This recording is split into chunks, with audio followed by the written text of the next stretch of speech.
नमस्कार विद्यार्थी मित्रांनो, मी राकेश गोराणे साकार एज्युकेशनच्या यूट्यूब चॅनलवरती सर्व विद्यार्थी मित्रांचं मी स्वागत करतो. विद्यार्थी मित्रांनो, आपण आज आता 2-3 मिनिटाचा जो सेशन आहे त्यामध्ये आपण एक इन्फॉर्मेशन आणलेली आहे, जे आता लेटेस्टमध्ये 3-4 दिवसाआधीच जे अवॉर्ड डिस्ट्रीब्युशन झालं, 60वे जे ज्ञानपीठ अवॉर्डचं डिस्ट्रीब्युशन झालं. प्रेसिडेंट द्रौपदी मुर्मू यांनी जो हस्तांतरण केला त्याचे विनर कोण आहेत, त्याच्यानंतर ज्ञानपीठ जो पुरस्कार आहे त्याला साहित्याचा नोबेल पारितोषिक देखील असं म्हटलं जातं. हा ज्ञानपीठ जो पुरस्कार आहे तो कशासाठी रिलेटेड आहे, त्याचा इतिहास प्लस त्याचे फर्स्ट विनर, त्याचे इंग्लिश भाषेचं ॲडिशन कधी झालं, या सर्व गोष्टी आपण या व्हिडिओमध्ये एक छोट्याशा शॉर्ट व्हिडिओमध्ये आपण बघणार आहोत. तर त्याचं लगेच आपण स्टार्ट करूया विद्यार्थी मित्रांनो आपल्या टॉपिकला. बघा, पहिला जो विनर आहे बघा, ज्याचा जर आपण ज्ञानपीठ पुरस्कारचा थोडासा इतिहास जर बघितला तर ज्ञानपीठ पुरस्कार हा साहित्याचा साहित्य क्षेत्रामध्ये जे काही लाईफ टाईम कॉन्ट्रीब्युशन असतं, एखाद्या लेखकाचं असेल किंवा कवीचं कॉन्ट्रीब्युशन असेल, त्याला अनुषंगाने त्याचं कॉन्ट्रीब्युशन बघून त्याचं मूल्यमापन करून हा साहित्याचा जो काही सर्वोच्च पुरस्कार आहे तो दिला जातो. तर यावरती IBPS जे आहे नेहमी 1 मार्काला एक क्वेश्चन्स स्टेटमेंट बेसमध्ये असेल किंवा स्ट्रेट फॉरवर्डमध्ये देखील विचारत असतं. तर मग हा जो 60वा जो ज्ञानपीठ पुरस्कार आहे 2025साठी हा अवॉर्ड दिला गेलेला आहे. तर हा जो अवॉर्ड आहे R वैरामेथू यांना हा मिळालेला आहे. जे काही तमिळ कवी आहेत, लेखक आहेत, लिरिसिस्ट देखील आहेत. पण तमिळ कवी जर म्हटले तर तमिळ ते फर्स्ट कवी आहेत आणि तमिळचं लेखकाच्या बाबतीत जर म्हटलं तर ते 3rd पर्सन आहेत तमिळनाडूचे, ज्यांना हा अवॉर्ड मिळालेला आहे. मग त्याआधी जे 2 आहेत त्यांना देखील अवॉर्ड आपण जे कोणाला मिळाला आहे ते पण आपण जाणून घेऊया. बघा, 1975मध्ये हा जो अवॉर्ड आहे तो तमिळ जे लेखक आहेत अकिलन PV अकिलन यांना 1975मध्ये हा अवॉर्ड मिळाला होता. त्याच्यानंतर दुसरा अवॉर्ड बघा, तमिळ लेखक जे आहेत D जयकांतन यांना 2002मध्ये हा अवॉर्ड मिळाला होता. आणि R वैरामेथू हे तिसरे जे तमिळ लेखक आहेत ज्यांना हा 2025साठी हा साहित्याचा सर्वोच्च पुरस्कार त्यांना मिळालेला आहे. त्याच्यानंतर पुढे जाऊया. बघा, पुढे जर आपण विचार केला तर जर समजा थोडंसं नोटेबल जे काही त्यांची कार्यशैली आहे R वैरामेथूची, तर त्याबद्दल जर विचार केला तर त्यांना नॅशनल फिल्म अवॉर्ड्स देखील मिळालेले आहेत. बेस्ट लिरिसिस्टसाठी त्यांना 7 वेळेस जो आहे नॅशनल फिल्म हा अवॉर्ड मिळालेला आहे. बेस्ट लिरिसिस्टसाठी 7 वेळेस त्याच्यानंतर साहित्य अकॅडमी जो पुरस्कार आहे, साहित्य अकॅडमी अवॉर्ड आहे तो 2003मध्ये त्यांना मिळाला होता. साहित्य अकॅडमी जो अवॉर्ड आहे तो 2003मध्ये मिळाला होता. त्याच्यानंतर पद्मश्री देखील हा त्यांना 2003मध्ये मिळाला होता.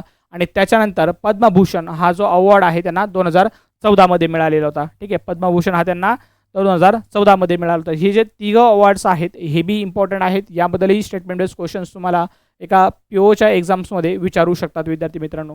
पुढे जाऊया. बघा, पुढे जर आपण विचार केला तर history of the Jnanpith award first winners म्हणजे लेडीज सेक्शन्समध्ये, जेंट्स सेक्शन्समध्ये फर्स्ट विनर किंवा इंग्लिशमध्ये फर्स्ट रायटर कोण आहे. त्याच्यानंतर त्याचा थोडासा इतिहास जर बघितला तर बघा, 1961मध्ये ह्या अवॉर्डचं जे काही आहे ज्ञानपीठ अवॉर्डचं याचं एस्टॅब्लिशमेंट करण्यात आलेलं आहे. ठीक आहे, 1961मध्ये भारतीय ज्ञानपीठ ट्रस्ट आहे त्यांनी याची स्थापना केलेली आहे 1961मध्ये. त्याच्यानंतर याचं जे ॲक्च्युअल डिस्ट्रीब्युशन आहे ते 29 डिसेंबर 1965 पासून स्टार्ट केलं.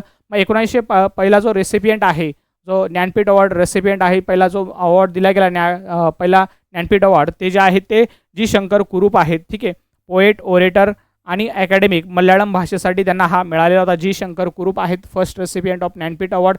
त्याच्यानंतर फर्स्ट लेडी जिला हा ज्ञानपीठ अवॉर्ड मिळालेला आहे त्यांचं बघा, आशापूर्ण देवी असं नाव आहे. प्रॉमिनंट नोवेलिस्ट आहे, बेंगाली भाषासाठी त्यांना हा मिळाला होता. त्याच्यानंतर 1961 ते 1981 पर्यंत, 1965 पासून तर 1981 जे आपण ज्ञानपीठ अवॉर्डची जर्नी बघितली तर त्यावेळेस एखाद्या पुस्तकासाठी किंवा एका साहित्य कृतीसाठी हा पुरस्कार दिला जायचा. एखाद्या चांगल्या पुस्तकासाठी किंवा साहित्य कृती केली असेल तर त्याच्यासाठी हा पुरस्कार दिला जायचा. पण त्याच्यानंतर 1982 पासून याची जी डेफिनेशन आहे ज्ञानपीठ पुरस्काराची, याची डेफिनेशन थोडीशी ब्रॉड करण्यात आली. आणि त्यामध्ये एखाद्या लेखकाचं असेल, कवी असेल, त्याचं लाईफ टाईम कॉन्ट्रीब्युशनचं मूल्यमापन करून हा अवॉर्ड तिथून 1982 पासून देण्यात आला. त्याच्यानंतर मग हा जो अवॉर्ड आहे याचा जर थोडासा इतिहास बघितला तर हा जो अवॉर्ड आहे इनिशियली जो एस्टॅब्लिशमेंट करण्यात आलेला त्या केसमध्ये तो फक्त 22 लँग्वेजेसमध्ये, जे आपल्या जे काही 8व्या शेड्यूलमध्ये जे काही 22 लँग्वेजेस आहेत इंडियन कॉन्स्टिट्यूशनमध्ये, त्या 22 लँग्वेजेसमध्येच हा अवॉर्ड दिला जात असे. पण त्यानंतर 2013मध्ये काय झालं विद्यार्थी मित्रांनो, 2013मध्ये इंग्लिश भाषा देखील ॲड करण्यात आली. म्हणजे आता टोटल 23 भाषांसाठी हा जो अवॉर्ड आहे हा अवॉर्ड दिला जातो. ठीक आहे, 23 भाषांसाठी हा ज्ञानपीठ पुरस्कार दिला जातो. मग 2013मध्ये ही इंग्लिश भाषा देखील ॲड करण्यात आली आणि त्याच्यानंतर मग जे पहिले जे इंग्लिश भाषेसाठी ज्याचं इंग्लिश भाषेमध्ये चांगलं त्यांचं जे कार्य होतं, त्यांचं समग्र कार्य बघून त्यांना अमिताभ घोष जे RBIचे गव्हर्नर देखील होते, शॉर्टेस्ट सर्व्हिंग गव्हर्नरमध्ये त्यांचं नाव येतं अमिताभ घोष.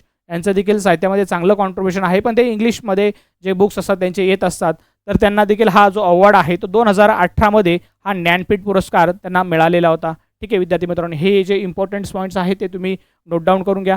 त्याच्यानंतर पुढे जर गेलं, आता पुढच्या स्लाईडवर आपल्याला डिस्कस करायचं आहे की आपण महाराष्ट्रामध्ये राहतो, तर आपले जे आत्तापर्यंत जे मराठी साहित्यिक आहेत, ज्यांना कोणाला 60 जे आत्तापर्यंत जे अवॉर्ड डिस्ट्रीब्युशन झालेत त्याच्यापैकी 4 जे आहेत ते आपले मराठी साहित्यिक आहेत. तर मग पहिले आपल्याला महाराष्ट्रासाठी जे पहिलं ज्ञानपीठ पुरस्कार जो मिळालेला आहे तो 1974मध्ये मिळालेला होता. ठीक आहे, 1974मध्ये वि स खांडेकर यांना मिळालेला होता. ठीक आहे, वि स खांडेकर यांना मिळालेला होता. ठीक आहे, तुम्हाला बऱ्याचशा विद्यार्थ्यांना त्यांची कादंबरी माहिती असेल. ठीक आहे, ययाती नावाची जी कादंबरी होती यासाठी त्यांना हा अवॉर्ड मिळालेला होता. ठीक आहे, ययाती नावाच्या कादंबरीसाठी हा त्यांना अवॉर्ड मिळालेला होता. त्याच्यानंतर दुसरे जर आपण साहित्य बघितले तर 1987मध्ये ठीक आहे विष्णू वामन शिरवाडकर, वि.वा. शिरवाडकर सगळ्यांना परिचित आहेत. ठीक आहे, शिवराडे वणीचे पिंपळगाव जवळच आहे. ठीक आहे, विष्णू वामन शिरवाडकर. ठीक आहे, कवी कुसुमाग्रज देखील त्यांना असं म्हटलं जातं. यांना 1987मध्ये मिळाला होता. त्यांचं जे काही नटसम्राट नाटक आहे, ठीक आहे, नटसम्राट नाटक यासाठी त्यांना हा अवॉर्ड मिळालेला होता. त्याच्यानंतर 2003मध्ये कवी जे काही विंदा करंदीकर आहेत, ठीक आहे, विंदा करंदीकर आहेत, त्यांना हा अवॉर्ड मिळाला होता. विंदा करंदीकर त्यांचा जो काही कविता संग्रह आहे अष्टदर्शने, ठीक आहे, जो कवी संग्रह आहे त्यांचा अष्टदर्शने यासाठी त्यांना हा अवॉर्ड मिळालेला होता. त्याच्यानंतर 2014मध्ये ठीक आहे 2014मध्ये भालचंद्र नेमाडे, ठीक आहे, भालचंद्र नेमाडे यांना हा अवॉर्ड मिळालेला होता. ठीक आहे, ठीक आहे, त्यांनी जे त्यांची जी पुस्तक होतं किंवा कादंबरी जरी म्हटलं तर ते हिंदू एक अद्भुत अडगळ, ठीक आहे, हिंदू एक अद्भुत अडगळ, समृद्ध अडगळ, ठीक आहे, समृद्ध अडगळ, ठीक आहे, यासाठी त्यांना हा ज्ञानपीठ पुरस्कार मिळाला होता. ठीक आहे, हे 4 आपल्याला जे आहेत मराठी साहित्यिक हे आपल्याला माहिती असले पाहिजे आहेत. प्लस या अवॉर्डमध्ये काय काय मिळतं, बक्षीस पारितोषिकमध्ये काय काय मिळतं ते देखील इम्पॉर्टंट आहे. ते पण आपण पुढच्या स्लाईडमध्ये बघूयात. बघा, या अवॉर्डमध्ये तुम्हाला एक प्रशस्तीपत्र मिळणार आहे. जो कोणी विनर असेल त्याला एक प्रशस्तीपत्र मिळतं. त्याच्यानंतर एक वाग्देवीची म्हणजे सरस्वतीची स्टॅच्यू मूर्ती मिळते. ठीक आहे, आणि त्याच्यानंतर एक 11 लाखाचा चेक म्हणजे 11 लाखाची जी आहे कॅश प्राईज देखील मिळत असते. ठीक आहे, आय होप तुम्हाला हा जो ज्ञानपीठ पुरस्कार असेल इन डिटेल थोडासा कळाला असेल विद्यार्थी मित्रांनो. भेटूया पुढच्या नेक्स्ट व्हिडिओमध्ये. तोपर्यंत थँक्यू.